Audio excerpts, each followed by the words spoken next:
Buenas tardes. En esta clase vamos a hablar del eje hipotálamo hipófiso tiroideo.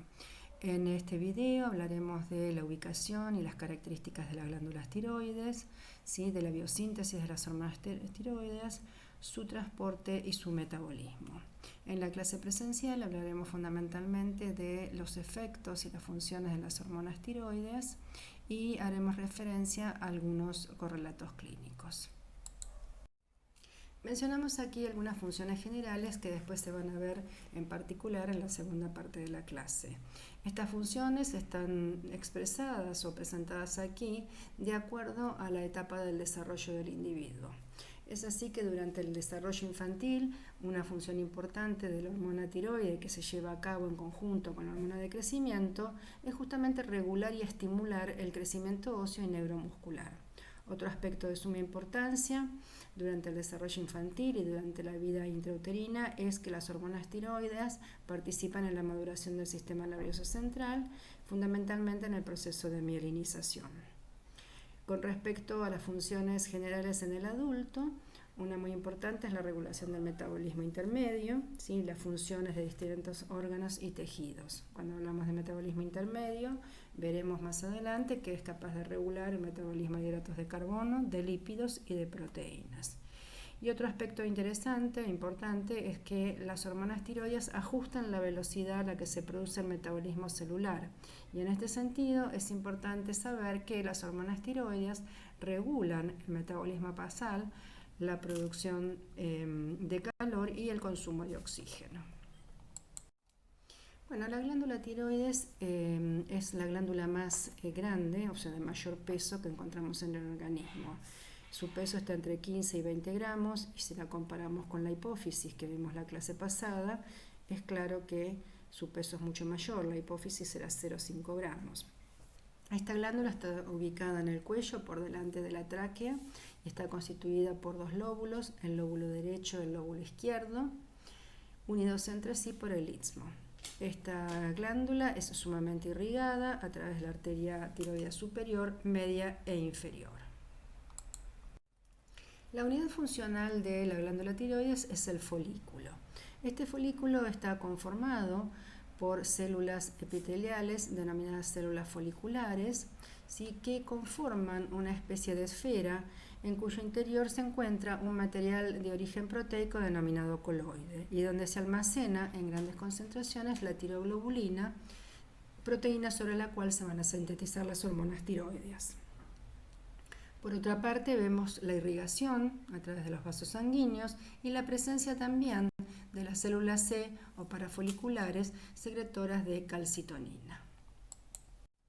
Hablamos ahora del metabolismo del yodo. ¿Y por qué hablamos del yodo? Porque, como veremos más adelante, las hormonas tiroides tienen en su estructura incluidos átomos de yodo, ¿sí? Bien, el yodo que ingresa al organismo, que está entre 100 y 300 microgramos, ¿sí? Lo hace en forma de ioduros y a través de la ingesta. También suele ingresar yoduro a través de algunos medicamentos, como medios de contraste para radiografías, ¿sí?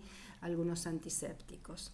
La ingesta de yodo, la presencia de yodo, ¿sí? En el organismo es sumamente importante y va a depender muchas veces de la zona donde se encuentra el individuo. Así, las zonas cercanas al mar, por ejemplo, son zonas ricas en yodo, en tanto que hay otras zonas, como por ejemplo la precordillera en nuestro país, donde la presencia o la disponibilidad de yodo es muy baja. Eso llevó a denominar a estas zonas con bajo aporte de yodo zonas bociógenas, porque al faltar el yodo no se sintetizan correctamente o en cantidades apropiadas las hormonas tiroideas, con lo cual se afecta el feedback negativo, la TRH aumenta, la TSH también lo hace, impactando de manera permanente sobre la glándula y provocando el aumento del tamaño, o sea, la aparición de bocio. Bien, o sea que la ingesta normal de ioduros o adecuada de ioduros es como un factor limitante en la biosíntesis de las hormonas tiroides. Es así que estos ioduros que son absorbidos a nivel del intestino pasan a formar parte del pool plasmático y a partir de allí la tercera parte de ioduros es tomada por la tiroides para sintetizar las hormonas T3 y T4. Estas hormonas luego impactan en los tejidos periféricos, se desiodinan y aportan nuevamente ioduro al pool plasmático. Las 2/3 partes de los ioduros que ingresan al organismo son eliminadas por el riñón, existiendo una eliminación fecal incipiente de alrededor de 10 microgramos. Esta diapositiva nos muestra los valores recomendados de yodo por día. Allí les dice los adultos 150 microgramos, pero bueno, esto está dado para los Estados Unidos, ¿no es cierto? Estos datos, y nosotros sabemos que con un mínimo de 100 microgramos por día es suficiente como para evitar el déficit. Obviamente los requerimientos de yoduro se incrementan durante el embarazo y en los niños están entre 90 y 120 microgramos diarios. Hablaremos ahora entonces de la biosíntesis de las hormonas tiroideas. Este proceso de biosíntesis incluye 4 pasos. El primero es la captación de yodo en forma de yoduro, la síntesis de la tiroglobulina, proteína sobre la cual se van a sintetizar las hormonas tiroideas, la oxidación del yoduro y iodación de los residuos de tirosina de la tiroglobulina y el acoplamiento de las iodotirosinas para dar origen a las hormonas tiroideas. Dada la complejidad del proceso biosintético y la gran cantidad de detalles que implica analizar el mismo, esta diapositiva la vamos a explicar en detalle en la clase presencial. De todas maneras, los datos que continúan a este proceso de biosíntesis, que están relacionados con el transporte de las hormonas tiroideas y su metabolismo, pueden ser escuchados sin haber analizado en detalle este proceso biosintético. Se los invito igualmente a que lo lean en los libros antes de la clase. Bueno, en esta diapositiva tenemos representados los precursores de las hormonas tiroideas y las hormonas también. En la parte superior de la diapositiva a la izquierda tenemos representada la monoiodotirosina, donde se observa perfectamente un solo átomo de yodo en la estructura del anillo fenólico. A la derecha la diiodotirosina con 2 átomos de hidrógeno sobre el grupo fenólico. Producido el acoplamiento de las iodotirosinas, podemos observar en la parte inferior de la diapositiva a la izquierda el producto del acoplamiento de una monoyodo con una diyodo, que da origen a la 3,5,3' triiodotironina. Se observa en el anillo superior la posición 3' y en el inferior la 3 y 5, donde están ubicados los diferentes átomos de yodo. En la parte central de la diapositiva encontramos la 3,5,3',5' tetraiodotironina o tiroxina, llamada también T4. Y el último compuesto corresponde a lo que se denomina T3 invertida o más comúnmente T3 reversa, que es como nosotros la vamos a llamar, donde vemos que los átomos de yodo están ubicados en la posición 3', 5' y posición 3. Y eso es lo que marca la diferencia en cuanto a la estructura con la T3.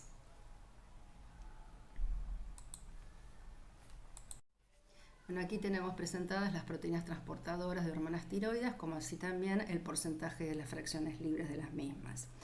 Se observa que el 75% de las hormonas tiroides están unidas a la proteína ligadora de hormonas tiroides, ¿sí? Y en este sentido es importante tener en cuenta que esta sería la proteína transportadora específica de las hormonas tiroides, si bien, como veremos más adelante, la TBG también es capaz de transportar alguna que otra hormona que no corresponde al grupo de las tiroides. La transtirretina, o llamada también antiguamente prealbúmina, transporta de un 15 a un 20% de hormonas tiroides, y la albúmina transporta una fracción mucho menor, pero la albúmina, la unión de las hormonas tiroides a esta proteína es una unión muy lábil, quiere decir que puede, en situaciones en que disminuye la fracción libre, liberar fácilmente hormonas tiroides. En términos generales, y como ya habíamos dicho en la clase anterior, ¿sí? La unión de hormonas a las proteínas transportadoras constituyen una reserva hormonal. Esta reserva hormonal va a evitar las fluctuaciones severas de los niveles hormonales. ¿Por qué? Porque estas hormonas unidas a las proteínas transportadoras se pueden ir liberando a medida que disminuye la forma libre y de esa manera entonces no afectar al porcentaje de hormona libre. Ya lo veremos después con un ejemplo. Fíjense que las fracciones libres, tanto de T3 como de T4, son sumamente pequeñas y aún más lo es para la T4 libre. La T4 libre se encuentra circulando en un 0,03% contra un 0,3% de la T3 libre. Aquí se encuentran representadas las características, ¿sí?, de las globulinas transportadoras, o sea, de la TBG, de la transtirretina, ¿sí?, y de la albúmina. Lo que nos interesa recalcar es, bueno, las diferencias de concentraciones. La TBG circula en el orden de los 15 microgramos por mililitro. Fíjense que la transtirretina está en una concentración mucho más alta y mucho más aún la albúmina. La albúmina, como ustedes ya saben, es una proteína que está siempre en altas concentraciones, que cumple múltiples funciones y dentro de ellas está justamente la capacidad de unión a distintas hormonas de las que vamos a hablar a lo largo de todas estas clases.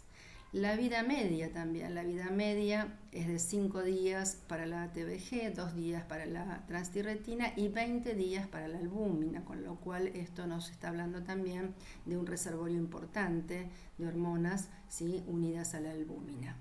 Y ahora aquí tenemos recalcado la afinidad.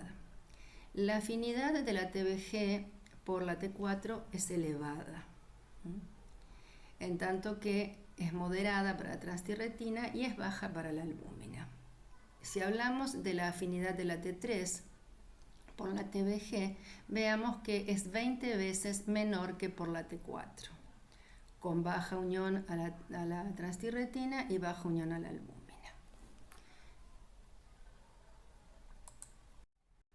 Ahora bien, vamos a hacer algunas comparaciones entre T3 y T4 y vamos a ver cómo influye las proteínas transportadoras en los niveles circulantes de cada una de ellas.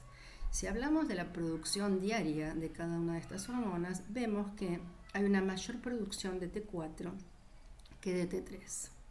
Si analizamos también el origen tiroideo, vemos que a partir de tiroides se genera mucho más T4 que T3. Pero aquí hay un hecho importante y es que si hablamos de la potencia metabólica relativa, esta potencia metabólica es mayor para la T3 que para la T4. De allí que se sabe desde hace ya mucho tiempo que la T4 estaría presente como una prohormona a partir de la cual se puede generar T3, que es la que en realidad va a ejercer la mayor parte de los efectos biológicos.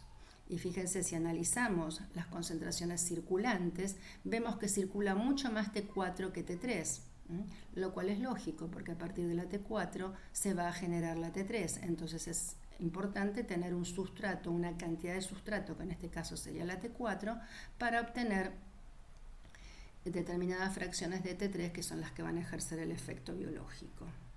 Derivado de esto y también en relación a las proteínas transportadoras, vemos que los niveles de hormona libre circulante son mucho más bajos para T4 que para T3, y esto tiene que ver con el hecho de que haya poca fracción libre, es de que la proteína transportadora, o sea, la TBG fundamentalmente, une con mayor avidez a la T4 que la T3, con lo cual las fracciones libres son francamente distintas y comparables. Por otra parte, analizamos también en la última parte de la diapositiva la vida media en días. La vida media es mayor para la T4 que para la T3. Nuevamente, tenemos una gran disponibilidad de T4 para generar T3. Cuando hablamos en general de hormonas que circulan unidas a proteínas transportadoras, debemos tener en cuenta que hay algunos factores, algunos fisiológicos, otros farmacológicos, sí que pueden modificar la concentración de la proteína transportadora, con lo cual disminuiría en parte la fracción de reserva, ¿sí?, y modificaría a su vez la fracción libre. En este sentido, aquí tenemos enumerados algunos factores que aumentan la concentración de TBG, como por ejemplo el embarazo. En el embarazo, los altos niveles de estrógenos circulantes lo que hacen es aumentar la concentración de proteína transportadora, con lo cual aumenta la fracción total y disminuye la fracción libre. Lo mismo ocurre en el periodo neonatal, justamente por la presencia de estrógenos circulantes de la madre que todavía se encuentran presentes en el neonato en los primeros días de vida. Otro factor son los estrógenos administrados por vía oral, o sea, los anticonceptivos. También pueden modificar la TBG aumentándola. En general, los estrógenos aumentan todas las proteínas transportadoras y los andrógenos la disminuyen. Esto está expresado en la segunda columna, donde vemos que los andrógenos y los esteroides anabólicos ¿sí? disminuyen la concentración de TBG. También lo hacen los glucocorticoides en dosis elevadas.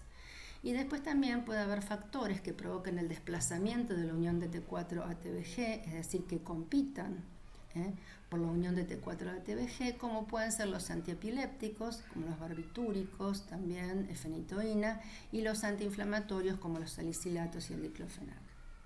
De manera que esto, que así lo expresamos de manera sencilla, en la práctica, ¿sí? Cuando uno analiza resultados correspondientes a este eje o a cualquier otro eje donde se manejen hormonas que van unidas a proteínas transportadoras, es sumamente importante tener en cuenta en qué momento se encuentra la paciente, si la paciente está embarazada, si está bajo anticonceptivos orales, y también tener en cuenta fundamental ¿sí? la medicación, ¿no es cierto? Siempre hay que tener en cuenta la medicación cuando uno analiza los ejes tiroides, porque pueden estar modificando de alguna manera las concentraciones de la proteína transportadora.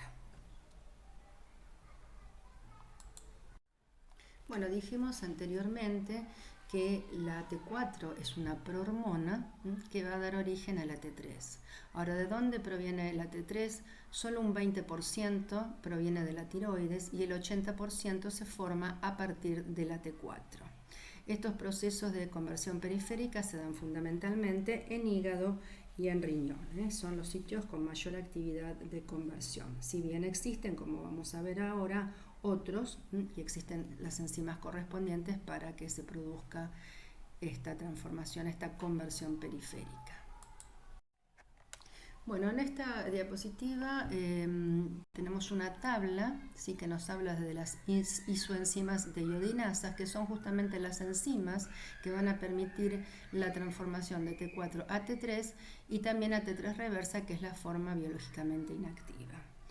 En la primera parte de la tabla encontramos la isoenzima de tipo 1, que lo que hace es 5' iodinar, o sea, actuar eliminando el yodo en la posición 5'. Esta de iodinasa es muy abundante en hígado, en riñón y músculo, y fíjense que también está en tiroides, lo cual reafirma este concepto de que hay formación de T3 dentro de la glándula tiroides en baja proporción, pero sí la hay, porque está presente la enzima. Obviamente entonces esta reacción de 5' de iodinación da origen a la producción de T3, que es la T3 corporal a nivel de todo el organismo, ¿sí? Y como siempre hay que tener en cuenta que esta reacción enzimática puede ser inhibida por algunas sustancias, como el propiltiuracilo, las sustancias de contraste que se utilizan para hacer, por ejemplo, las radiografías. La amiodarona, esto es un fármaco muy conocido y también muy conocido su efecto sobre la tiroides, que es utilizado en cardiología. Inhibe esta reacción de 5' de iodinación, con lo cual hay una disminución de la producción de T3 corporal. Por ello muchas veces hay que controlar a los pacientes medicados con este fármaco, porque puede llevar a un hipotiroidismo. La otra isoenzima es la de tipo 2, que también actúa sobre la 5' de iodinación, pero que tiene una localización totalmente distinta. Fundamental tener en cuenta que se encuentra en hipófisis y en sistema nervioso central, en grasa parda y en tiroides. Esto lleva a la producción de T3 hipofisaria. Esto es sumamente importante porque la presencia de esta enzima a nivel del sistema nervioso central y a nivel de hipófisis van a permitir que se genere T3 a partir de T4 y se pueda realizar de esa forma el feedback negativo. En este sentido es importante recalcar que esta T3 es T3 libre, ¿sí? Porque viene circulando como T4 libre, allí se deiodina y da origen a T3 libre, que es la que está encargada de realizar el feedback negativo. Y por último tenemos la isoenzima de tipo 3, que lleva a cabo la reacción de 5 de iodinación, o sea, quita un yodo en la posición 5, ¿sí? Localización placenta, piel, sistema nervioso central. Y esto lleva a la producción de T3 reversa, es decir, a la especie que es biológicamente inactiva. Y fíjense que la deiodinación, que se deiodina en 5' o en 5, va a depender de factores metabólicos, nutricionales y farmacológicos. ¿Qué quiere decir esto? Por ejemplo, situaciones, factores metabólicos y nutricionales. Bueno, en esta situación, la deiodinasa de tipo 1 es inhibida en el ayuno, ¿sí? Es inhibida en el ayuno y la deiodinación se desvía hacia la deiodinación en posición 5 para dar T3 reversa, que es biológicamente inactiva. Es lógico que en el ayuno esté inhibida porque, como veremos después, las hormonas tiroides aumentan el metabolismo basal, entonces en situaciones de ayuno lo que el organismo va a preferir es que esas acciones de las hormonas tiroides no estén presentes. En ese sentido, entonces, aquí se presentan algunas situaciones en las cuales la T4 se convierte en T3 reversa, que no tiene actividad, como son las enfermedades crónicas, ¿sí? El reposo prolongado, por ejemplo, los ancianos tienen mayores niveles de T3 reversa que de T3. El ayuno y el ayuno extremo, como por ejemplo en anorexia nerviosa, si las anoréxicas presentan mayores niveles de T3 reversa que de T3. En la diabetes, en el feto, porque en el feto también hay una gran actividad de la deiodinasa, de la 5-deiodinasa, son situaciones en las cuales entonces hay transformación de T4 a T3 reversa. Bueno, en esta diapositiva simplemente es para recalcar, ¿sí?, cuáles son los factores que disminuyen la T4 a T3, algunos ya los hemos mencionado, y es fundamental conocer estos factores para poder evaluar adecuadamente los perfiles hormonales. Con respecto al metabolismo de las hormonas tiroides, vemos que la T4, bajo la acción de la deiodinasa 1, o sea, la 5', la deiodinasa 3, o sea, las 5, dan origen a T3 y T3 reversa respectivamente, las cuales van a dar como resultado final la 3,3'T2.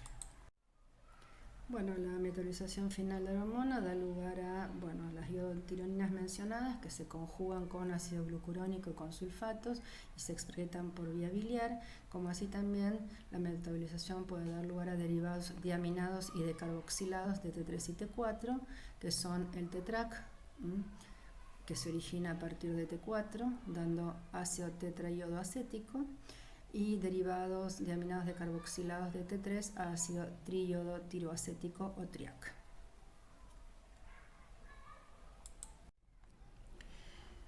Tenemos aquí representados el mecanismo de acción de las hormonas tiroides y sus respectivos receptores.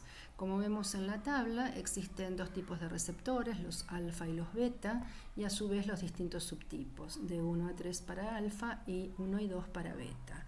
Como ven, la diferencia entre ellos es simplemente la localización, ¿sí? El sistema nervioso central, hipotálamo, músculo esquelético, etc. Bueno, aquí tenemos representado el mecanismo de acción de las hormonas tiroides, que como dijimos la clase pasada, son hormonas que ingresan directamente al núcleo para activar la expresión génica. Para el caso de las hormonas tiroides, estas ingresan al núcleo y se unen a su receptor, que es el que está mencionado como TR, ¿sí? O también puede hacerlo al receptor X del ácido retinoico, que es el RXR, donde forman heterodímeros que se van a unir directamente elementos de respuestas a hormonas tiroideas, ¿sí? Y de esa manera van a estimular la expresión génica. Para hacer una ilustración de la importancia de la unión de las hormonas tiroides a sus receptores, vamos a citar el caso del síndrome de resistencia a hormonas tiroides. Ustedes recuerdan que en la clase anterior dijimos que las endocrinopatías pueden deberse a distintas causas. Una de ellas que habíamos hablado era la resistencia a las hormonas. En este caso, el síndrome de resistencia a hormonas tiroides se da en algunos individuos donde el receptor de hormonas tiroides de tipo beta está mutado, ¿sí? Por lo tanto, carece de capacidad de recibir la hormona tiroide, así de unirse y ejercer efecto biológico. Entonces, estos pacientes suelen presentar niveles circulantes de hormonas tiroides normales, pero sus efectos no se ejercen en aquellos tejidos donde está presente el receptor de tipo beta.